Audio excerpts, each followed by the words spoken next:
இந்த செட்ல நான் ரொம்ப ரொம்ப ரொம்ப பிளஸ்ட். ஏன்னா எல்லாருமே அப்படி பாராட்டிடுவாங்க. மனசு விட்டு ரொம்ப ஓப்பனா சூப்பரா சொல்லிடுவாங்க. இப்ப தங்கச்சி கல்யாணம் நின்றுச்சு அப்படிங்கறது அழற சீக்வன்ஸ் இருக்கு. அப்ப அது ஒரு பெரிய எமோஷன்ல. உண்மையாவே தங்கச்சி கல்யாணம் நின்றுச்சுன்னா ஒரு எமோஷன் இருக்கும். ரேணுகா கல்யாணம் நான் தண்ணியே பார்த்தேன். அவங்க வந்து என்ன ஹக் பண்ணிக்கிட்டாங்க, ஐஸ்கிரீம் வாங்கி கொடுத்தாங்க எனக்கு. தர்ஷன் வந்து என்னோட சியர் லீடர். அடிக்கடி சொல்லுவாங்க, அக்கா சூப்பர்க்கா சூப்பர்க்கா. நான் இதுலதான் நானும் அவனும் மிரட்டிட்டு அப்படி இருக்கும். சீரியல்ல நான் அவனை மிரட்டுவேன், ரியல் லைஃப்ல அவன் என்ன மிரட்டுங்க. தோனி மாதிரி கடைசி பால்ல 6 அடிச்சிட்டீங்கக்கா அப்படின்னு சொன்னான். அத இந்த மாதிரி வேர்ட்ஸ் எல்லாம் யூஸ் பண்ணி சொல்றது இருக்கு எனக்கு அப்பா அப்படி இருக்கும். அவர் சொன்ன ஏதாவது ஒரு பொய் நீங்க பயங்கரமா ஏமாந்ததுன்னா? ஐயோ அது சொல்ல முடியாது. எப்படி ஃப்ளூ நேச்சுரலா பெர்ஃபார்ம் பண்றாங்க அப்படிங்கிற மாதிரி. ஏன்னா கொஞ்சம் கூட ஒரு ஆர்டிஃபிஷியல்னஸே இருக்காது. ஹரிப்ரியாவோட நந்தினியோட கவுண்டர்ஸா இருக்கு. அவங்க அவ்வளவு இன்னசென்ட்டா பேசுவாங்க. அதுக்கப்புறம் ரேணுகா அக்கா ஷீ இஸ் வெரி பிரில்லியன்ட். நான் அவங்களோட பெரிய ஃபேன். அவங்க கூட சீன் நடிக்கணும்ல எனக்கு அது பயமா இருக்கு. எனக்கு அவங்க கூட நடிக்கணும்னா கொஞ்சம் பயமா இருக்கும். அது ஈக்குவல் பண்ணணும், ரொம்ப நம்ம கம்மியா தெரிஞ்சிடக்கூடாது. நான் அப்ரிஷியேட் பண்ண வேண்டியது இருக்கு இவங்க எல்லாருமே. அந்த சீன்ல வந்து ஒரு ஆக்டரா எனக்கு ஸ்பேஸ் கொடுத்து எல்லாருமே அமைதியா நின்னாங்க. அது வந்து ரொம்ப ரொம்ப பிளஸ்ட் இந்த மாதிரி ஒரு டீம்ல ஒர்க் பண்றது. இது வரைக்கும் பண்ணதுலயே நிறைய சீன் சேலஞ்சிங்கா இருந்திருக்கும். இந்த சீனை விட்டுலாம். இதுக்கு முன்னாடி பண்ணதுல இந்த ஒரு சீன் எனக்கு ரொம்ப டஃபா இருந்தது. அதுவும் இல்லாம கோ ஆக்டர் இருப்பாங்க இல்லையா, சில பேரோட பண்றப்போ போட்டி போட்டு பண்ற மாதிரி இருக்கும். ஏன்னா அவங்களும் ஈக்குவலா டஃப் கொடுப்பாங்க. அந்த மாதிரி உங்களுக்கு இருந்த ஒரு மொமெண்ட்னா என்னவா இருக்கும்? இல்ல எல்லா சீனுமே எல்லாருமே எல்லாருமே சூப்பரா பெர்ஃபார்ம் பண்ணுவாங்க. அவ்வளோ நேச்சுரலா இருக்கும். நான் எப்பவுமே எனக்கு வீட்டுல சும்மா இருக்குமோ நான் எதிர்நீச்சல் சீசன் 1 போட்டு பார்ப்பேன். கதைக்காகவும் பார்ப்பேன், அப்புறம் இவங்க பெர்ஃபார்மன்ஸ்க்காகவும் நான் பார்ப்பேன். அப்ப எனக்கு தோணும் எப்படி ஃப்ளூ நேச்சுரலா பெர்ஃபார்ம் பண்றாங்க அப்படிங்கிற மாதிரி. ஏன்னா கொஞ்சம் கூட ஒரு ஆர்டிஃபிஷியல்னஸே இருக்காது. ஹரிப்ரியாவோட நந்தினியோட கவுண்டர்ஸா இருக்கு. அவங்க அவ்வளவு இன்னசென்ட்டா பேசுவாங்க. அதுக்கப்புறம் ரேணுகா அக்கா ஷீ இஸ் வெரி பிரில்லியன்ட். நான் அவங்களோட பெரிய ஃபேன். அவங்க கூட சீன் நடிக்கணும்ல எனக்கு அது பயமா இருக்கு. எனக்கு அவங்க கூட நடிக்கணும்னா கொஞ்சம் பயமா இருக்கும். அது ஈக்குவல் பண்ணணும், ரொம்ப நம்ம கம்மியா தெரிஞ்சிடக்கூடாது. ஐ மீன் கேரக்டரா. சோ அது வந்து இருக்கும். ஆனா எல்லா சீனுமே வந்து நான் பயங்கர எஃபர்ட் போட்டு தான் பண்றேன். நான் இங்க ஒரு நாள் நடிச்சிட்டு போனா எனக்கு 4 நாள் உடம்பு வலி வந்துடும். ஏன்னா அந்த எமோஷனை கோத்ரூ பண்றோம்ல. இப்ப தங்கச்சி கல்யாணம் நின்றுச்சு அப்படிங்கறது அழற சீக்வன்ஸ் இருக்கு. அப்ப அது ஒரு பெரிய எமோஷன்ல. உண்மையாவே தங்கச்சி கல்யாணம் நின்றுச்சுன்னா ஒரு எமோஷன் இருக்கும். இப்போ யாருன்னா நம்ம க்ளோஸ் ஆனவங்க இறந்துட்டாங்கன்னா அது நம்மள எவ்வளவு அஃபெக்ட் பண்ணும்ல. அப்போ ரொம்ப நாள் அந்த எமோஷன் இருக்கும். அந்த மாதிரி இது ஆக்டிங்கா இருந்தாலும் அந்த ஒரு 1/2 an hour 1 hour அந்த எமோஷனை கோ த்ரூ பண்ணி என்னதான் நம்ம ஹியூமன் பாடி தானே, அந்த எமோஷனை கோ த்ரூ பண்றதால எனக்கு ஒரு 4 days அப்படியே பிசிக்கலி நான் ட்ரெயின் ஆயிடுவேன். அந்த மாதிரி இருக்கும். ஆனா யூசுவலா நிறைய ஆக்டர்ஸ் சொல்லுவாங்களே அந்த மூட்ல இருக்கப்ப லைக் அது கட் சொல்லிட்டு வீட்டுக்கு போனதுக்கு அப்புறமா அந்த ஒரு மேனரிசம் அந்த ஒரு கேரக்டர் நம்ம கண்டினியூ ஆகும்னு சொல்லிட்டு அந்த மாதிரி உங்களுக்கு வீட்டுல அந்த ஒரு அறிவுக்கரசியோட விஷயங்கள்லாம் வெளிப்பட்டிருக்கா? இல்ல அந்த மாதிரி இருக்க கூடாது. நான் ரொம்ப கான்சியஸா இருப்பேன். ஏன்னா அந்த மாதிரி இருந்தா ரொம்ப டென்ஷன் ஆகும், ரொம்ப தலைவலி வரும், கூட இருக்கவங்களே ரொம்ப ஹர்ட் பண்ற மாதிரி ஆயிடும். அதனாலே நான் கான்சியஸா என்ன பண்ணுவேன்னா, இவ சொன்ன மாதிரி காலையில இருந்து நான் ரெடி ஆயிட்டேன்னா, ரெடி ஆன சீன் பேப்பர் வந்துருச்சுன்னா அந்த டைம்ல இருந்து நைட் அந்த சீன் முடிகிற வரைக்கும் நான் வெயிட் பண்ணிட்டே இருப்பேன். எனக்கு எப்போ முடியுதுன்னு. அந்த டைம்ல நான் யார்ட்டும் பேச மாட்டேன், யார் சொல்றதும் என் காதுல வாங்கிக்க மாட்டேன். அங்க ஒரு காமெடி பண்ணப்போ நான் சிரிக்க மாட்டேன், அதை எடுத்துக்க மாட்டேன். ஏன்னா நான் சீன் மூட்ல இருந்து நான் வெளியில வந்துருவேன் அப்படின்னு சொல்லிட்டு. அதனால நைட் 9:30 வரைக்கும் அந்த மூட்ல இருப்பேன். ஓகே முடிஞ்சதுன்னு சொன்னா நான் வந்து என்ன ரிலாக்ஸ் பண்றதுக்கு சாங்ஸ் கேட்கறது, டிரைவ் போறது, காமெடிஸ் பாக்குறது. எனக்கு கவுண்டமணி சார் ரொம்ப பிடிக்கும். அவங்களோட காமெடிஸ் எல்லாம் பாக்குறது. அப்படி கான்சியஸா நான் ரிலாக்ஸ் பண்ணிப்பேன். அப்படி பண்ணலன்னா என்னால நைட் போய் தூங்க முடியாது. இந்த மூட்லயே இருக்கும், ரொம்ப டென்ஷனா இருக்கும், ரொம்ப ஆங்ஸைட்டி ஆயிடும். கேரி பண்ணக்கூடாதுன்னு இருக்கும். ஆமா அதை பண்ணக்கூடாது. ஓகே, இப்ப நீங்க வந்து ஸ்டார்டிங்ல வந்து ஒரு மாதிரி அமைதியான கேரக்டரா இருந்தீங்கல்ல, இடையில வந்து உங்களுக்குள்ள நிறைய அந்த ஆக்ரோஷம் எல்லாம் வந்துச்சு ஒரு மாதிரி. அந்த விஷயங்கள் வந்து ரியல் லைஃப்ல கண்டினியூ ஆகுற மாதிரி இருந்ததா? இந்த இடத்துல நம்ம வந்து ஓகே நம்ம கிட்ட அந்த ஒரு சின்ன விஷயங்கள் மாற்றங்கள் இருக்கும் இல்லையா, அந்த கேரக்டருக்குள்ள போயிட்டு வரப்ப அப்படி எதுவும் இல்ல?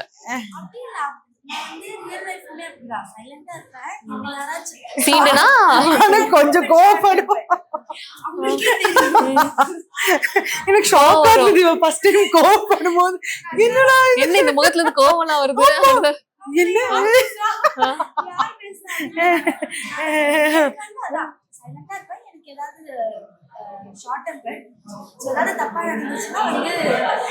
அதே மாதிரி கோவம் வந்தா ஹிந்தில பேசுவோம். அப்படியா? தமிழ்ல கோவம் வராது. நிஜமாவா? ஓகே, அவங்க ஹிந்தில பேசுறாங்கன்னா நமக்கு தெரிஞ்சிரும் ஏதோ பிரச்சனை போயிட்டு இருக்கு, நமக்கு புரியாது. எனக்கு ஹிந்தி தெரியாது. அப்படியே ஸ்விட்ச் ஆயிடும். ஆமா அப்பதான் எமோஷன் கரெக்டா கனெக்ட் ஆகும் அப்படின்னு. நம்ம லாங்குவேஜ்ல வந்து பேசலாம், ஆனா நம்ம வீட்ல பேசுறது ஃப்ளூயண்டா பேசுறது தானே நம்ம ஐ மீன் நம்ம எமோஷன் போட்டு பேச முடியும். ஆனா தப்புன்னு அவங்க கோவப்பட்ட உடனே என்ன இப்படி பண்றீங்க அப்படி சொல்லிட்டு தமிழ் பேசினா கூட ஓகே தான், ஆனா வெளில இருக்கும் போது கரெக்டா ஹிந்தில வந்துடும். அது வந்து அப்பதான் திருப்தியா இருக்கும். அன்புக்கரசி மாதிரி தான், ஆனா லிட்டரலா அப்படி கிடையாது. ஓகே, அன்புக்கரசி வந்து கேரக்டர் தான், she is more softer. Soft தான் இந்த சின்ன பொண்ணு. இப்போ ஸ்கூல்ல எல்லாம் என்ன மாதிரியான ரெஸ்பான்ஸ் இருக்கு? ஸ்கூல்ல டீச்சர்ஸா இருக்கட்டும் இல்ல ஸ்டூடெண்ட்ஸ் எல்லாம் பாப்பாங்களே, அவங்க என்ன சொல்றாங்க? ஸ்கூல்ல லீவ் போட்டது கூட கேட்க மாட்டாங்க. ஃபர்ஸ்ட் கேக்குறது எப்ப கல்யாணம் யாரு. நைஸ்ல அத எக்ஸ்பெக்ட் பண்ணவே இல்லை இந்த கேள்வி. நைஸ். எவ்வளவு டீச்சர்ஸ் கேக்குறாங்களா? அம்மா உனக்கு டீச்சர்ஸா கேக்குறாங்க எவ்வளவு ஃபீஸ் மத்த ஃப்ரெண்ட்ஸ்ல என்ன கேட்பாங்க, உங்க அம்மா கேட்டுட்டு வர சொல்லிருக்காங்க, நான் வீட்டுக்கு போய் என்னன்னு தெரியலன்னு சொன்னா என்ன திட்டுவாங்க, என்னன்னு சொல்லு. நீ என்ன சொல்லுவ? தெரியாது, யுனிவர்சல் ஆன்சர். யாருமே நம்ப மாட்டாங்க. நீ சும்மா சொல்லாத, தெரியும் ஷூட்லாம் முடிச்சிருப்பாங்க. எனக்கே சத்தியமா தெரியாது அப்படின்னு சொன்னா அதுவும் நம்ம வீட்டுல வந்து ஷெரின் கூடவே பேசு, என்ன கதைன்னு கேளு, என்ன கதைன்னு போய் கேளு அப்படின்னு சொல்லிட்டு என் ஃப்ரெண்ட்ஸோட பேரண்ட்ஸும் வந்து இந்த மாதிரி கேட்பாங்க. என் ஃப்ரெண்ட்ஸ் வீட்டுக்கு போனாலும் இதுதான், இந்த கல்யாண சீக்வன்ஸ் வரும்போது எல்லாருமே கேட்டது எப்ப கல்யாணம், யாரு கூட கல்யாணம். அதுதான். ஓகே, நீங்க சொன்னீங்க உங்களுக்கு ஒரு டவுட் இருந்துகிட்டே இருக்கும் பெர்ஃபார்மன்ஸ் ரிலேட்டட் அப்படின்னு சொல்லிட்டு. பட் ஆனா ஏதாவது சீன் பாக்குறப்ப ரொம்ப கான்ஃபிடென்ட்டா இருக்கும்ல, சூப்பர் நம்ம நல்லா பண்ணிருக்கோம்னு ஒரு ப்ரௌட் மொமெண்ட் வந்திருக்கும்ல, அது என்ன? அதான் அது வந்து இந்த மாலையை தூக்கி அந்த சீன் வந்து ரொம்ப நல்லா இருந்தது. பாத்து ஓகே, ரொம்ப ரியலிஸ்டிக்கா இருந்தது. அது ஆக்சுவலி அது வந்து நிறைய வாட்டி பண்ணுவாங்க சீன்ஸ், அதனால நிறைய ஆங்கிள் இருந்து எனக்கு வந்து ஓகே நல்லா பண்ணிட்டோம் அப்படின்னு தோணுச்சு. அந்த சீன் பார்க்கும்போது அப்ரிசியேஷனும் நிறைய பேர் பண்ணாங்க. ஓகே, சோ அதனால இப்ப வரைக்கும் ப்ரௌடா இருக்க ஒரு மொமெண்ட்னா அது சொல்லலாம், to the core. Yes. And இப்போ உங்களுக்கு அந்த மாதிரி ஏதாவது இருக்கும் இல்லையா, apart from this marriage sequence, இது நான் பயங்கரமா பண்ணிருக்கேன் அப்படின்னு சொல்லி நீங்க ஸ்கிரீன்ல பார்த்து எமோட் ஆனது? எனக்கு இந்த மேரேஜ் சீக்வன்ஸ் தான் இருந்தது. ஆமா, ஏன்னா இது வந்து இல்ல சாரி இவ கூட வந்து நான் உனக்கு அக்கா இல்ல அம்மான்னு சொல்லுவேன். நான் எமோஷனல் ஆகி தான் சொல்லுவேன். நான் பண்ண எல்லா சீக்வன்ஸுமே எனக்குள்ள அந்த எமோஷன் இருக்கும். ஆனா ஸ்கிரீன்ல இருந்து அது ஆடியன்ஸ்க்கு வந்து கன்வே ஆகுறது இருக்குல்ல, அப்புறம் நான் பார்க்கும்போது எனக்கே அது ஃபீல் ஆச்சு. அது ஒண்ணு. அப்புறம் பாத பூஜை பண்ற சீக்வன்ஸ், அது சீனாவே சூப்பர் சீனா இருந்தது. அப்பா அம்மா இல்ல, வேற யாரையும் கூட்டம் நிக்க வைக்க முடியாதுல்ல. இவளுக்கு யாரு இருக்காங்க, அக்கா தானே இருக்கா, அப்ப அவளை தானே அந்த இடத்துல நிக்க வச்சு இது பண்ணணும். சோ அந்த சீனாவே ரொம்ப சூப்பரா இருந்தது. அதுல எங்க பெர்ஃபார்மன்ஸுமே எனக்கு ரொம்ப பிடிச்சிருந்தது. ஸ்கிரீன்ல பாக்கும்போது இந்த பொண்ணு அவங்க அக்காக்காக இந்த இடத்துல நின்னு பேசுது பாரு அப்படிங்கிற மாதிரி எனக்கு இருந்தது. என்ன இருந்தாலும் அந்த எமோஷன், அந்த ஒரு ரொம்ப அன்பா காமிக்கிறப்ப அது நல்லா இருக்கு இல்லையா. அந்த ஆக்ஷன் எல்லாம் தாண்டி அந்த அன்போட நம்மள பாக்குறப்ப ஓகே, அதை நம்ம மத்தவங்களுக்கும் கடத்துறோம் அப்படின்றது ஒரு பெருமையான விஷயமா இருக்கு. ஆனா அந்த ஷேட் தான் 2 டிஃபரெண்ட் ஷேடு. இங்க அறிவுக்கரசி ஏன் இப்படி இருக்காங்கிறதுக்கு காரணம் அங்கதான் தங்கச்சி மேல அவ்வளவு லவ் வச்சிருக்கா. சோ இந்த டிஃபரன்ஷியேஷன் இந்த கேரக்டர்லயே அந்த கேரக்டர் அப்படி எழுதி இருக்கிறதால அது ஸ்கிரீன்ல இன்னுமே இவ்வளவு கோவமா இருக்க பொண்ணு கோவமா தானே இருப்பா, என்னடா இது தங்கச்சிக்காக இப்படி இருக்கா. ஏன்னா இது வரைக்கும் நம்ம அப்படிதான் பாத்துருக்கோம், வில்லினா வில்லியா தான் இருப்பாங்க. அவங்களோட ஒரு பாச சைடு எல்லாம் நம்ம பார்க்க முடியாது, அவங்கள பார்த்து நம்ம ஃபீல் பண்ண மாட்டோம். பட் இங்க வந்து 2 ஷேட்ஸ் பாக்குறதே வித்தியாசமா இருக்கு. எங்களோட ஃபர்ஸ்ட் இந்த மாதிரி எனக்கும் இவளுக்கும் எமோஷன் சீன்ல ஃபர்ஸ்ட் சீன்ல இருந்து இதுக்கு முன்னாடி கூட ஏதோ சீன் வந்து நினைக்கிறேன், அதுல இருந்தே ஆடியன்ஸ்க்கு வந்து அவ எப்படி கெட்டவளா இருந்தாலும் தங்கச்சிக்கு நல்ல அக்காவா இருக்காங்க, இதை நான் அக்செப்ட் பண்ணிக்க மாட்டேன். கெட்டவங்களா இருந்தா அவங்கள இந்த இடத்துல நல்லது பண்றாங்கன்னு சொல்ல முடியாது, பட் தங்கச்சிக்காக நல்லது பண்ணணும்னு நினைக்கிறாங்க. பட் அது தப்பாவும் இருக்கு. தப்பா அது வெளி பெர்ஸ்பெக்டிவ்ல வந்து பார்த்தா தங்கச்சிக்காக பண்ணாலும் தப்பு தான். ஆனா இது ஆக்டிங், சினிமா, கேரக்டர் அப்படிங்கறதால ஆடியன்ஸ்க்கு அது அக்செப்ட் பண்ணிக்கிட்டாங்க. தங்கச்சி மேல இவ்வளவு பாசமா இருக்கா, இவளோட ஒரு கேரக்டர். ஏன்னா இப்ப நான் வந்து வேற மாதிரிதான் இருப்பேன், நான் என் ஃபேமிலியில வேற மாதிரி இருப்பேன், வெளியில வேற மாதிரி இருப்பேன். அந்த மாதிரி டிஃப்ரெண்ட் ஷேட்ஸ் அண்ட் டைமென்ஷன்ஸ் இந்த கேரக்டர் கொடுத்திருக்காங்க. அதுவே வந்து ரொம்ப நல்லா இருக்கு எனக்கே பெர்ஃபார்ம் பண்ணும்போது. ஒரே மாதிரி பண்ண வேண்டாம், ஏன்னா அந்த கேரக்டராவே நிறைய டிஃப்ரெண்ட் ஷேட்ஸ் இருக்கு. இப்போ நீங்க இத்தனை வருஷம் இருக்கீங்களா இண்டஸ்ட்ரியில, சோ இந்த ஒரு ஸ்டீரியோ டைப் இண்டஸ்ட்ரியில இருக்கு, அது பிரேக் ஆகணும் அப்படின்னு சொல்லி நீங்க ஃபீல் பண்றதா? கொஞ்சம் ஃபீமேல்ஸ் வந்து அவங்க பிசிக் வச்சு கொஞ்சம் குண்டா இருந்தாங்கன்னா ஒரு கேரக்டர்ஸ் கொடுக்கறது, ஒல்லியா இருந்தா அந்த மாதிரி கேரக்டர்ஸ் கொடுக்கறது. ரீசெண்டா கூட இன்ஸ்டாகிராம்ல வந்து ஒரு பொண்ணு பேசியிருந்தாங்க. ஐ மீன் இப்போ மலையாளத்துல வந்து ஜான்வி கபூர் ஒரு படத்துல மலையாளிய காஸ்ட் பண்ணல அப்படின்னு கேட்டுற மாதிரி இங்க ஏன் தமிழ் பொண்ணுல நிறைய காசு பண்ண மாட்டாங்கிறது. அஃப்கோர்ஸ் ஆர்ட்டுக்கு வந்து லாங்குவேஜ் இல்ல, பட் இவங்க கொஞ்சம் கன்சிடர் பண்ணலாம். யூனோ அந்த லாங்குவேஜ் தெரிஞ்சாதான் நம்ம இன்னும் அதை ரொம்ப ரியலிஸ்டிக்கா கொடுக்க முடியும் ஆஸ் அன் ஆக்டராவே. எனக்கு லாங்குவேஜே தெரியல அப்படின்னா அது அந்த என்ன எமோஷனே எனக்கு புரியாதுல்ல. சோ அது மட்டும் இன்னும் கொஞ்சம் நடந்தா இட் வில் பி நைஸ். ஏன் இந்த கேள்வி கேட்டேன்னா, உங்க பயோல ஒரு விஷயம் பார்த்தா அது ரொம்ப இம்ப்ரெசிவா இருந்தது. என்ன போட்டிருக்கீங்க? ஏன்னா DM ஃபார் ப்ரொமோஷன்ஸ்னு போடுவாங்க, நீங்க don't DM for skin care ப்ரொமோஷன்ஸ்னு போட்டிருந்தீங்க. ஆமா ஆமா. ஏன் அது போட்டிருக்கேன்னா, நம்ம சும்மா காசு வாங்கிட்டு ப்ரமோட் பண்ணிடலாம், ஆனா அதை நம்பி எவ்வளவு பேர் அதை யூஸ் பண்ணுவாங்க, வெயிட் பண்ணிட்டே இருப்பாங்கல்ல. நம்ம கலர் மாறிடும், நம்ம ஆள் மாறிடுவாங்க, அந்த மாதிரிலாம். இப்ப எல்லாருக்குமே தெரியும், நிறைய பேர் வந்து அது ஒரு ஆடு தான். இப்ப எப்படி நிறைய ஸ்கின் கேர் ஆட்ஸ் எல்லாம் பெரிய பெரிய இன்டர்நேஷனல் பிராண்ட்ஸ் பண்றாங்களோ, அது மாதிரி இன்ஸ்டாகிராம்ல அது ஒரு ஆடு. ஆனா நிறைய பேருக்கு அது தெரியாது. புடிச்சவங்க ஃபாலோ பண்றோம்ல, நம்ம ஃபாலோ பண்ணிட்டு ஓ அவங்க இது பண்றாங்களா, நம்ம ட்ரை பண்ணலாம், நடந்திருக்கு அப்படின்னு சொன்ன மாதிரி. ஆமா, அது உண்மையா பார்த்தா நடந்து கூட இருக்காது. மத்த விஷயங்கள்லாம் ஓகே, நம்ம காஸ்டியூம் பண்றோம், ஜுவல்லரி, ஆர்டிஃபிஷியல் ஜுவல்லரி பண்றோம், மத்ததெல்லாம் பண்றோம் ஓகே. ஆனா இதெல்லாம் ரொம்ப சென்சிட்டிவான விஷயம்ல. மேபி ஸ்கின்னால எதனா பிரச்சனை வரலாம். ஒரு ப்ராடக்ட் எல்லாருமே யூஸ் பண்ணக்கூடாது முதல்ல. ஏன்னா அவங்களுக்கு டிஃப்ரெண்ட் ஸ்கின், கிளைமேட் எல்லாமே ரொம்ப, நீங்க என்ன ஒர்க் பண்றீங்க, எவ்வளவு வெயில்ல போவீங்க, எவ்வளவு உள்ள இருப்பீங்க, நிறைய விஷயங்கள் இருக்குல்ல. அந்த மாதிரி யாரோ சொல்றது நம்பி அது பண்ணக்கூடாதுன்னு நான் நினைக்கிறேன். இது ஒரு குறிக்கோளா இருக்கு.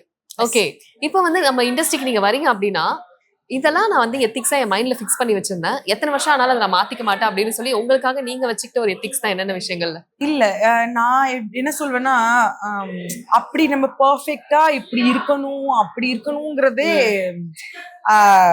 நான் வச்சுக்கல. அப்படி வச்சிருந்தாலும் ரொம்ப ஹார்ட் டு ஃபாலோ தான் அது. அந்த சிச்சுவேஷன்ல நம்ம என்ன நடக்குதோ அதுல நம்ம பெஸ்டா நம்ம பண்ணணும் அப்படிங்கறது தான் நான் மைண்ட்ல வச்சிருக்கேன்.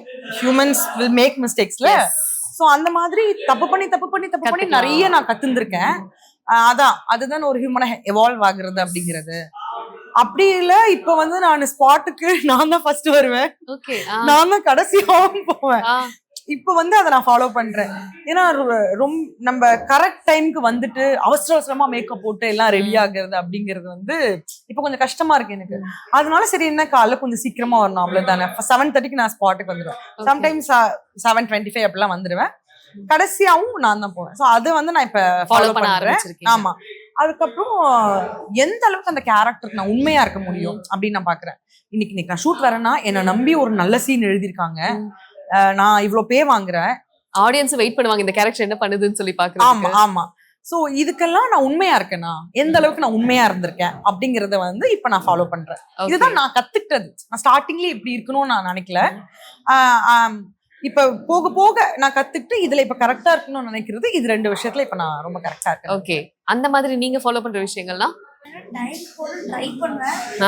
ஆனா நான் மட்டும் இல்ல, எங்க அம்மாவும் கூட கண்டிப்பா இல்ல. ஆனா அவ கரெக்ட் டைம்க்கு ரெடி ஆயிடுவான். ஓகே, ஷார்ட் வரும்போது ரெடி ஆயிடுவான். நான் பண்ணிடுவேன். எனக்கு வந்து எவ்வளவு சீக்கிரமா ரெடி ஆகுமோ அவ்வளவு சீக்கிரமா நான் ரெடி ஆகுவேன். அது வந்து நான் ஃபாலோ பண்ணுவேன். என்னதான் வந்து நம்ம லேட் ஆகும், சீனுக்கு லேட்டா போகக்கூடாது. ஓகே, இல்ல லேட்டா வர மாட்டா, ஆக்சுவலி கரெக்ட் டைம்க்கு வந்துருவா. ஸ்பாட் டக்குன்னு ரெடி ஆயிடுவா. எனக்கு வந்து கொஞ்சம் டைம் எடுக்கும். நான் அவசர அவசரமா எனக்கு வேணாம், ஏன்னா டே ஃபுல்லாவே டென்ஷன்ல தான் சுத்திட்டு இருப்பேன். காலையிலயும் வந்து டென்ஷன் வேண்டாம், ரிலாக்ஸா கிளம்பலாம் நான் கொஞ்சம் சீக்கிரமா வந்துருவேன். ஓகே, சின்ன வயசுல இருந்து கூட நமக்கு டிவி பாக்குறப்ப தோணும், இல்ல படம் பாக்குறப்ப தோணும், இந்த மாதிரி ஒரு கேரக்டர் நான் பெர்ஃபார்ம் பண்ணா நல்லா இருக்கும்னு சொன்னா எந்த மாதிரி கேரக்டர்? எனக்கு அந்த மாதிரி எதுவுமே இல்ல. ஆனா எனக்கு வந்து பயோபிக்ஸ் வந்து பண்ணணும்னு ஆசை. ஒரு ரியல் லைஃப்ல இருக்க கேரக்டர் எடுத்து அத வந்து நான் என்ன பண்ணி அவங்கதான் நானுன்னு ஆடியன்ஸ் நம்ப வைக்க முடியும். Okay, challenging. ஆமா, இந்த ஆர்ட்டே வந்து நம்ம ஒரு விஷயம் பண்றோம், அது ஆடியன்ஸ் நம்பணும் அப்படிங்கிற ஒரு விஷயம் தான். சோ அந்த மாதிரி எனக்கு பண்ணணும். ஏன்னா ஒரு ஆளா மாறுறது இருக்குல்ல, பிசிக்கலா மாறணும், மென்டலா மாறணும், அது பயங்கர டிரான்சிஷனா எனக்கு இருக்கு. இப்ப அறிவுக்கரசி கேரக்டரே நான் பண்ணும்போது எனக்கு வந்து காயத்ரியை விட்டு டோட்டலா அறிவுக்கரசிக்குள்ள போயிட்டு நான் வெளியில வரேன். அது நான் இந்த சீரியல்ல வந்துதான் அதை நானே ஃபீல் பண்றேன். ஓகே, அது ஒரு மாதிரி பயங்கர ஃபீலா இருக்கு. இது வந்து எனக்கு பிடிச்சதான் நான் பண்றேன், ஆனா அதுக்கு ஆடியன்ஸ் கிட்ட இருந்து ஒரு ரெஸ்பான்ஸ் வருதுல்ல, அது ரொம்ப பெரிய விஷயமா இருக்கு. அந்த எனக்கு அப்ரிசியேஷன்ஸ் பிடிச்ச ஒரு மாதிரி போதையா இருக்கும், திருப்பி திருப்பி ஆமா, வாங்கணும்ன்றது. எனக்கு பிடிச்ச விஷயத்த நான் பண்றதுக்கு எனக்கு நீங்க இவ்ளோ லவ் கொடுப்பீங்களா ம். அப்படிங்கிற மாதிரி இருக்கு. இந்த கல்யாண சீக்வன்ஸ் எல்லாம் முடிச்சிட்டு எனக்கு அது ஒரு மாதிரி ஜாலியா ஓகே. இருந்தது. ஸ்பாட்லயே வந்து மேக்கப் தம்பி இருக்காப்ல ஸ்பாட்ல ஒருத்தர், அவரை வந்து கூப்பிடணும், 4 தடவை கூப்பிடணும், தம்பி இங்க வாப்பா. அன்னைக்கு கூப்பிட்டே வந்துட்டாரு. ம். என்ன உடனே வந்துடுறீங்க மேடம், நானே பாவமா அழுதுட்டேன் இருக்கும். மேடம் அப்படி அப்படின்னு சொன்னாரு. எனக்கு அப்படி ஓ அப்படியா சரி ஓகே. அப்புறம் மறுநாள் வந்து காஸ்டியூமர்ட்ட போனேன். அவர் கமல் திருவாணி ஒண்ணு இல்ல, அவர்கிட்ட போய் கேட்டேன், ஆனா இந்த திருவாணி இருக்கானா அப்படி செக் பண்ணாரு. அப்ப இல்ல. மேடம் இருங்க, உங்களுக்காக என்ன வேணா பண்ணுவேன், நான் வேற யார் கேட்டிருந்தாலும் எடுத்துட்டு வந்திருக்க மாட்டேன், உங்களுக்காக எடுத்துட்டு வரேன்னு சொல்லிட்டு போய் வேன்ல போய் எடுத்துட்டு வந்தாரு. அப்புறம் ப்ரொடக்ஷன் ஆண்டி சொன்னாங்க, அந்த டைம்ல எல்லாருமே பார்க்க வந்துட்டாங்க ஸ்பாட்ல. அப்புறம் எங்க டீம்ல டெஃபெண்டம் அண்ணா ஒரு நான் லைட்மேன் அண்ணா இருக்காரு, அவரு வந்து அப்படின்னு சொல்லிட்டு சொன்னாரு. இதெல்லாம் வந்து நமக்கு பிடிச்ச விஷயத்த நம்ம பண்றோம், ஆனாலும் அதுக்கு எவ்வளவு லவ் வருதா அப்படிங்கிறது ஒரு செல்ஃப்லெஸ்ஸா அவங்களுக்கு எந்த காரணமும் இல்ல, ஆனா உங்களுக்கு பிடிச்சிருக்கு, உங்க பெர்ஃபார்மன்ஸ் பிடிச்சிருக்கு, அதுக்கு மட்டும் அன்பு அப்ப கொடுக்குறாங்க. இன்னும் நான் வந்து இதுக்கு இன்னும் கரெக்டா இருக்கணும், இன்னும் நல்ல ஹார்ட் ஒர்க் பண்ணணும். என்ன பொறுத்த வரைக்கும் நான் வீக்லி ஒரு நாள் தான் ஆக்டிங் கிளாஸ் போறேன். என்னோட ஒரு 10% தான் மேபி நான் ஒர்க் போடுறேன், ஆனா அதுக்கே இவ்ளோ ரெஸ்பான்ஸ் வருது. அப்ப இன்னும் நான் 100% என்ன நான் கொடுக்கணும் அப்படின்னு நான் நினைக்கிறேன். ஓகே, இப்ப எதிர்நீச்சலுக்கு வந்ததுக்கு அப்புறம் ஆக்டிங்ல நிறைய விஷயங்கள் லேர்ன் பண்ணி அன்லேர்ன் பண்ற மாதிரி இருக்கும் இல்லையா? இதெல்லாம் நான் பண்ணிட்டு இருந்தேன், இப்ப அது பண்ண வேணாம்னு தவிர்த்திருக்கேன், இதெல்லாம் நான் லேர்ன் பண்ணிக்கிட்டேன் அப்படின்னா லேர்ன் பண்ணிக்கிட்ட விஷயங்கள் அன்லேர்ன் பண்ணிக்கிட்ட விஷயங்கள் என்னவா இருக்கும்? ஆக்சுவலி ஸ்டார்டிங்ல வந்து எனக்கு எதுவுமே தெரியாது. நான் ரொம்ப எக்ஸ்பிரசிவா இருப்பேன், ஆனா ஆக்டிங்னா என்னன்னு தெரியாது. எனக்கு தெரிஞ்ச ஒரு ஆக்டர் இப்ப இந்த படம் பண்ணிட்டு இருக்காங்க, அவங்க சொல்லுவாங்க என்கிட்ட, ஆக்டிங் ரொம்ப கஷ்டம்னு சொல்லுவாங்க. நான் ஆக்டிங்லாம் கஷ்டமா, அதெல்லாம் ரொம்ப ஈஸிங்க அப்படின்னு சொல்லுவேன். ஏன்னா அப்ப எனக்கு ஆக்டிங்கே தெரியாது, அதனால நான் அப்படி சொல்லியிருக்கேன். இப்ப வந்து முறைக்கிறது, சிரிக்கிறது, அந்த மாதிரி விஷயங்கள் தான் பெர்ஃபார்மன்ஸ் நான் நினைச்சுக்கிட்டேன். ஓகே, தங்கச்சினா அப்படி சிரிச்சு பண்றது, ஆனா அது இல்ல, உங்களுக்கு இன்டர்னலா வரணும். இப்ப நான் எதிர்நீச்சல்ல பண்ற எல்லா பெர்ஃபார்மன்ஸுமே எதுவுமே இந்த இடத்துல நம்ம முறைக்கணும், கண்ணை பெருசாக்கணும், கோவமா நம்ம பிசிக்கு கொண்டு வரணும், அந்த மாதிரி நான் எதுவுமே பண்ணல. எல்லாமே நான் இன்டர்னலா எடுத்துக்கிட்டேன். இன்டர்னலா நான் எடுத்துக்கும் போது என் பாடி அதுக்கு ரியாக்ட் ஆகுது. ஓகே, சோ அதுதான் வந்து நான் எதிர்நீச்சல்ல வந்து லேர்ன் பண்ணிக்கிட்டது இல்ல, எதிர்நீச்சல்ல நான் எக்ஸ்பெரிமெண்ட் பண்றது, அதை நான் ட்ரை பண்றேன். ஏன்னா நான் ரொம்ப வருஷம் கழிச்சு இப்ப திரும்ப எதிர்நீச்சல் நடிக்கிறதால இத்தனை வருஷம் நான் கத்துக்கிட்டதால எங்க போய் நான் ட்ரை பண்றது, எங்க போய் இம்ப்ளிமெண்ட் பண்றது, அது வந்து இங்கதான் வந்து நான் ட்ரை பண்ணேன். அது ஒர்க் அவுட் ஆச்சு பயங்கரமா. எனக்குமே அது நான் ரொம்ப கஷ்டப்பட்டு அந்த சீனை பெர்ஃபார்ம் பண்ணணும்னு அவசியம் இல்ல. அறிவுக்கரசியோட எமோஷன் என்ன, கதை என்ன, அதை வந்து நான் உள்வாங்கிட்டேன், அறிவுக்கரசியா மாறிட்டேன் அப்படின்னு. ஆமா, அந்த எமோஷன் நான் எடுத்துக்கிட்டேன். எனக்கு ரொம்ப ஈஸியா வருது பெர்ஃபார்மன்ஸ், ரொம்ப ஈஸியா. ஆனா அந்த எமோஷனை கேரி ஓவர் பண்றது ரொம்ப கஷ்டம். ஏன்னா இப்ப நம்ம இங்க இருக்கோம், இப்ப நீங்க நான் காயத்ரின்னு தெரியும், இவ ஷெரின்னு தெரியும், நீங்க ஆங்கர் தெரியும், இங்க கேமரா இருக்குன்னு தெரியும், ஆனா அந்த மூட்ல இருக்கும்போது எல்லாத்தையும் மறந்துடணும். ஓகே, ஷூட்டிங் நடக்குதுங்கிறதே மறந்துடணும், டைரக்டரை நான் மறந்துடணும், ஆக்டர்ஸை மறந்துடணும். என் கண்ணுக்கு யார் தெரியணும், நந்தினி தெரியணும், ரேணுகா தெரியணும், குணசேகரன் தெரியணும், கதிர் மாமா தெரியணும், அன்புக்கரசி தெரியணும், தர்ஷன் தெரியணும். சோ இந்த மாதிரி தான் எனக்கு தெரியணும். அப்போ அது அப்படி எப்படி இருக்க முடியும்ல, நம்ம அந்த என்விரான்மெண்ட்டை மறந்து நம்மளால இருக்கவே முடியாது. ஆனா மேக்சிமம் நான் அதுக்குள்ள இருக்க ட்ரை பண்ணுவேன். அதனாலதான் நான் வேற ஒரு வேர்ல்ட்லயே இருப்பேன். நான் இவங்க தான் எனக்கு கட் சொல்லிட்டா, எனக்கு நந்தினியை ரொம்ப, ஐ மீன் ஹெச்பி ஹரிப்பிரியாவை ரொம்ப பிடிக்கும், ரேணுகாக்கா ரொம்ப பிடிக்கும், பார்கவி பிடிக்கும், ஷெரினை ரொம்ப பிடிக்கும். சோ இந்த எமோஷன்லாம் இவளாச்சும் ஆன் ஸ்கிரீன்ல ஆஃப் ஸ்கிரீன்லயும் ஒண்ணுதான் இருக்கு, ஆனா அவங்களுக்குலாம் அப்படியே ஆஃப் ஸ்கிரீன்ல வேற மாதிரி, வேற மாதிரி நாங்க இருக்கோம், ஆன் ஸ்கிரீன்ல வேற மாதிரி இருக்கும். சோ அதை மட்டும் கொஞ்சம் கேரி ஓவர் பண்றது கஷ்டம். அதுக்கான ஒரு பிராக்டிஸா நான் எடுத்துட்டு இருக்கேன். ஓகே, இப்போ வந்து ஒரு செட்ல வந்து கோ ஆக்டர்ஸோட அப்ரிசியேஷன்ஸ் ரொம்ப முக்கியமா இருக்கும் இல்லையா? ஒரு ஷார்ட் முடிஞ்சதுக்கு அப்புறம் அவங்க கிட்ட இருந்து ஒரு இந்த ஃப்ரெண்ட்லியா வர விஷயங்கள் வந்து ரொம்ப ஹெல்த்தியா இருக்கும் பாக்குறதுக்கு. சோ இந்த செட்ல அது உங்களுக்கு எப்படி அமைஞ்சிருக்கு? இந்த செட்ல நான் ரொம்ப ரொம்ப ரொம்ப பிளஸ்ட். ஏன்னா எல்லாருமே அப்படி பாராட்டிடுவாங்க, மனசு விட்டு ரொம்ப ஓப்பனா சூப்பரா சொல்லிடுவாங்க எல்லாருமே. இந்த சீன் முடிச்சுட்டு கல்யாண சீக்வன்ஸ் முடிச்சுட்டு எல்லாருக்கும் பார்த்தா நம்ம பழகவே கூடாது, நம்ம அதேதான் அவங்க என்கிட்ட சொன்னாங்க, நம்ம அழவே வேண்டாம், எதுக்கு அழுதுட்டு இருக்கோம்னு. ரேணுகா கண்ணால நான் தண்ணியே பார்த்தேன், அவங்க வந்து என்ன ஹக் பண்ணிட்டாங்க, ஐஸ்கிரீம் வாங்கி கொடுத்தாங்க எனக்கு. அதுக்கப்புறம் விபு வந்து இவளுக்கு கொடுங்க அவார்டு அப்படிங்கிற மாதிரி ஏதோ சொல்லிட்டு போனாங்க. அதுக்கப்புறமா சொன்னாங்க. அதுக்கப்புறமா வேல்ராமூர்த்தி சார் நல்லா அப்ரிஷியேட் பண்ணாரு. தர்ஷன் தர்ஷன் வந்து என்னோட சியர் லீடர். அடிக்கடி சொல்லுவான் அக்கா சூப்பர்க்கா சூப்பர்க்கா. நான் இதுலதான் நானும் அவனும் மிரட்டிட்டு அப்படி இருக்கும். ஓகே. சீரியல்ல நான் அவனை மிரட்டுவேன், ரியல் லைஃப்ல அவன் என்ன மிரட்டுவான். ஏதாச்சும் கம்ப்ளைண்ட் பண்றோம். நிஜமாவா? ரியல் லைஃப்ல ஆப்போசிட்டா இப்ப கூட ஏதோ பட்டாசு தூக்கி போட என்ன ராகிங்களா? ஜோக்கு நினைச்சிட்டு பண்றாங்க. அந்த மாதிரிதான் எனக்கு அப்படியே ஒரு டார்ச்சர் அவன் ரியல் லைஃப். ஃபேன் வந்து இருக்கும், ஃபேன் கொடுங்க அப்படி சொல்லுவான், கொடுத்துருவேன். இந்த ஃபேன் எப்படி அமுக்குனா இது ஸ்டார்ட் ஆகும்னு கேட்பான். நானே சீன் மூட்ல டென்ஷன்ல இருப்பேன். இந்த மாதிரி கேள்வி கேட்டுட்டே இருப்பான். அவன் ஃபேன் யூஸ் பண்ணிட்டு கீழே வைக்கலாம்ல, அக்கா இந்தாங்க ஃபேனை பிடிங்கன்னு திரும்ப என்கிட்ட கொடுப்பான் அவன் அசிஸ்டன்ட் மாதிரி. இந்த மாதிரிலாம் என்ன பயங்கரமா டார்ச்சர் கொடுமைப்படுத்துறாங்க. வேற என்னென்ன கொடுமை எல்லாம் படுத்துறாங்க? ஆஃப் ஸ்கிரீன்ல இந்த மாதிரி எல்லாம் டார்ச்சர் பண்ணுவான். ஏதாச்சும் ஒரு பொய் சொல்லிட்டே இருப்பான், நான் நம்பிடுவான் அவன் சொல்ற. என்ன பொய்? அது பயங்கரமான பொய் ஏதாவது? கேமராவுக்கு பின்னாடி எக்ஸ்பிரஷன்ஸ்லாம் பண்ணுவாரு. அவர் வந்து ஒரு கோவமான சீன் பின்னாடி நின்று சிரிச்சுட்டே இருப்பாரு. அதுவும் நம்மளுக்கு லுக்கு கொடுப்பாங்கல்ல, அப்போ அந்த லுக்குக்கு முன்னாடியே வந்து நின்று சிரிச்சிட்டு இருப்பாரு, டிஸ்ட்ராக்ட் பண்ணிட்டே இருப்பாங்க. அது வந்து ரொம்ப ஃபன்னி நினைச்சிட்டு இருக்காரு. ஆனா கோவம் வருது ஷெரினுக்கு. ஷெரினோட கோவத்தை நீங்க சீக்கிரமா பாப்பீங்க. எனக்கு கோவம் வராது. ஒரு மாதிரி எனக்கு தம்பி இல்ல, ஆனா ஒரு தம்பியோட செல்ல டார்ச்சர்ஸ் எல்லாம் இருக்கும்ல, அந்த மாதிரி தான் நான் ஃபீல் பண்றேன். அவர் சொன்ன ஏதாவது ஒரு பொய் நீங்க பயங்கரமா ஏமாந்ததுன்னா? ஐயோ அது சொல்ல முடியாது, சொல்ல முடியாது அந்த மாதிரி பொய். ஓகே. ஆனா அந்த மாதிரி நிறைய பண்ணுவான். இந்த சீன் முடிச்சதும் என்ன சொன்னா, அக்கா நீங்க தோனி மாதிரி கடைசி பால்ல 6 அடிச்சிட்டீங்கக்கா அப்படின்னு சொன்னான். அது இந்த மாதிரி வேர்ட்ஸ் எல்லாம் யூஸ் பண்ணி சொல்றது இருக்கு, எனக்கு அப்பா அப்படி இருக்கும். அந்த மாதிரி எல்லாமே அப்ரிஷியேட் பண்ணாங்க. நான் அப்ரிஷியேட் பண்ண வேண்டியது இருக்கு இவங்க எல்லாரையுமே. அந்த சீன்ல வந்து ஒரு ஆக்டரா எனக்கு ஸ்பேஸ் கொடுத்து எல்லாருமே அமைதியா நின்னாங்க. அது வந்து ரொம்ப ரொம்ப பிளஸ்ட் இந்த மாதிரி ஒரு டீம்ல ஒர்க் பண்றது. ஏன்னா இது அவங்களோட சீன், அவங்க பெர்ஃபார்ம் பண்ணும். நம்ம போய் எதுவும், ஏன்னா சில பேர் வந்து நடுவுல பூந்து தேவையில்லாம டயலாக்ஸ் போடுறது அந்த மாதிரிலாம் இருப்பாங்க. அந்த மாதிரி இந்த டீம்ல வந்து யாருமே அதை பண்ணவே இல்லை. இது அவங்களோட சீன், அவங்க பெர்ஃபார்ம் பண்ணும் அப்படிங்கிற மாதிரி இருந்தாங்க. அப்புறம் பயங்கரமா கோஆபரேட் பண்ணாங்க. அதுல அன்பு வந்து ஃபர்ஸ்ட் சொல்லணும். எனக்கு உண்மையாவும் அவட்ட போய் அழும்போது என்னால தாங்கவே முடியாத அளவுக்கு ஒரு எமோஷன் இருந்தது.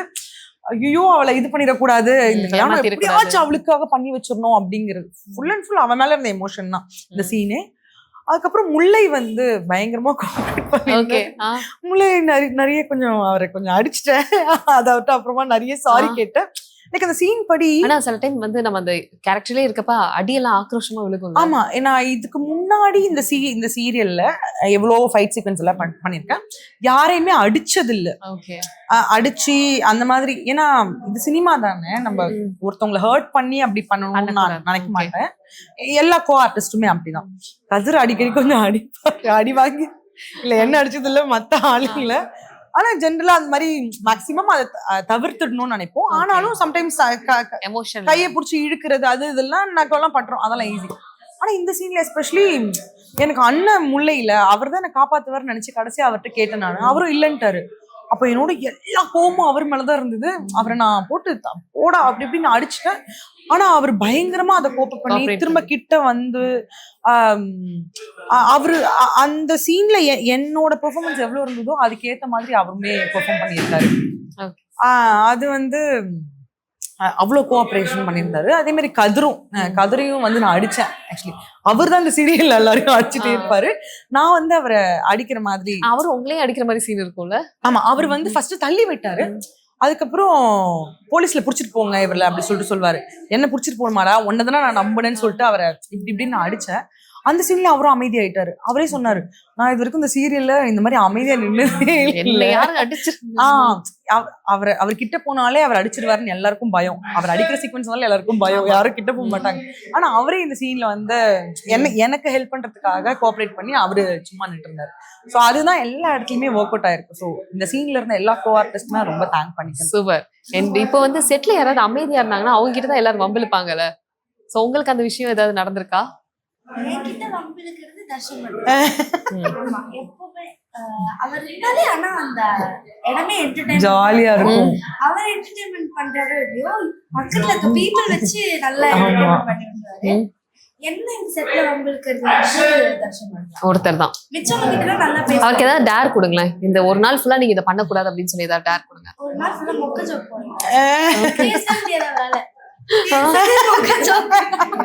ஒரு நாள் ஃபுல்லா மொக்க ஜோக் எதுவும் போடக்கூடாது. Okay, yes, thank you so much. அதாவது ரொம்ப என்ன சொல்றது, ரியலா இருந்தது நீங்க 2 பேரும் பேசுனது. அண்ட் நீங்க எந்த அளவுக்கு எஃபர்ட் போட்டிருக்கீங்க அப்படின்றதுலாம் மக்கள் கண்டிப்பா சீனை பார்த்து தெரிஞ்சதை விட இப்போ வந்து எங்களுக்கு அப்படியே பிஹைண்ட் த சீன்ஸ் எல்லாம் ஞாபகம் வந்தது நீங்க 2 பேரும் பேசுறப்ப. ஸோ ரொம்ப தேங்க்ஸ். அண்ட் நீங்க இன்னும் நிறைய விஷயங்கள் பண்ணிட்டே இருக்கணும், மக்களோட லவ் அண்ட் சப்போர்ட் உங்களுக்கு கிடைச்சிட்டே இருக்கும்.